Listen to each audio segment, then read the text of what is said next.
Hello. Thanks for joining us again on the channel. Okay, yes, we've tried so many of these. Too many probably. But this one stands out. It caught me off guard. Let's figure out why together.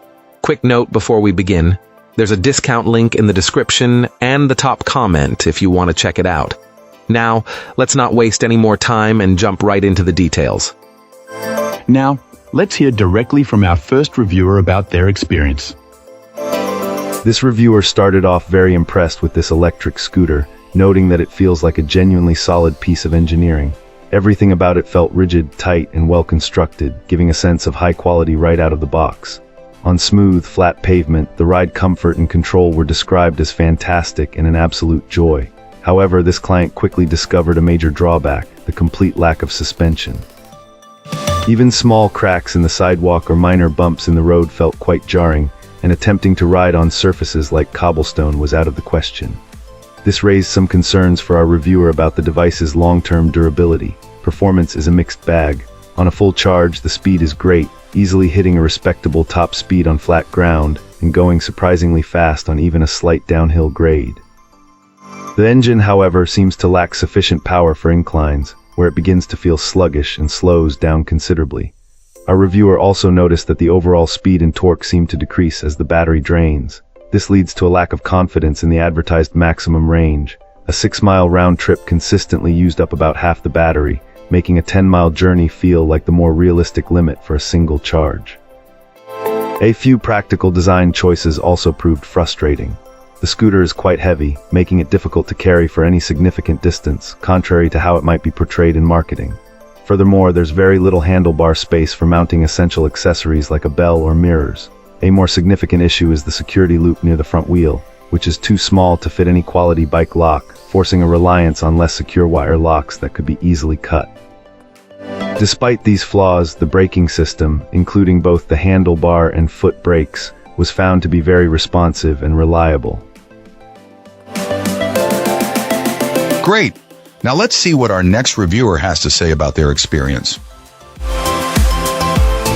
This reviewer found this electric scooter to be an all-around sweet ride, particularly highlighting its user-friendliness and minimalist design. For our reviewer, it serves as a favorite for quick trips to the grocery store, even over a more expensive and larger model they own because it's so low profile and easy to manage. They describe it as the perfect introduction for anyone curious about the scooting life, offering a great way to learn and see if it's a good fit. The experience of riding it is smooth and straightforward. It has a gentle rolling start that quickly moves into powered mode with an easy-to-use throttle. Our reviewer, who is a shorter individual, felt the scooter fit them perfectly. They appreciate the comfortable ergonomic hand grips and the grippy anti-skid platform. Braking is handled confidently with either a motor stop paddle or a classic foot brake. The ride itself can be a little rough over bumps due to the solid rubber back tire, a trade-off they note for the benefit of never having to worry about a flat. While it's a minimalist machine without a built-in display for speed or mileage, this client loves the simple, colorful bars that clearly indicate the remaining battery life. A real standout feature, and perhaps the best one according to them, is the powerful lighting system. The bright, projected headlamp completely illuminates the road in the pitch dark, making evening rides a true pleasure. A few minor drawbacks were noted, such as a flimsy kickstand and a folding latch that could be easier to operate, but these didn't detract from the overall positive experience. They also confirmed that, contrary to some beliefs, there is a loop in the frame that allows it to be secured with a cable lock. Fantastic. Now, let's see what insights our next reviewer has to offer. This reviewer found this scooter to be a blast, despite a few notable quirks. One persistent issue our reviewer encountered was a rattling sound coming from the back, particularly when riding on anything less than perfectly smooth surfaces. It really sounded like something loose, perhaps the battery, which was a bit concerning. Another point of contention, though specific to how one rides, involved the handlebar grips.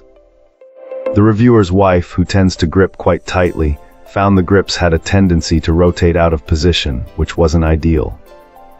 Despite these minor annoyances, the scooter's performance on range was quite impressive for our reviewer's use. It effortlessly managed several miles, even with some light hills and numerous stops and starts typical of an urban environment, all while using less than 40% of its power. This client hasn't pushed it to its absolute limits but was pleased with its capacity for casual rides. A really important safety note this reviewer wanted to share: do not turn off this vehicle until you've reached your destination. Once powered down, the electric brakes become disabled. While there are manual brakes, they just aren't as effective. The reviewer's wife discovered this the hard way on a steep street, having to bail out and use her feet to come to a running stop. It was a stark reminder of this critical operational detail. Ultimately, while a lot of fun, this scooter isn't really built for serious commuting, mainly because it lacks significant water resistance. Our reviewer felt that for a true commuter scooter, one would need to invest in something with more robust features like shock absorbers, fully pneumatic tires, an extended range, and much higher water resistance. However, for sheer enjoyment and recreational rides, this scooter absolutely shines.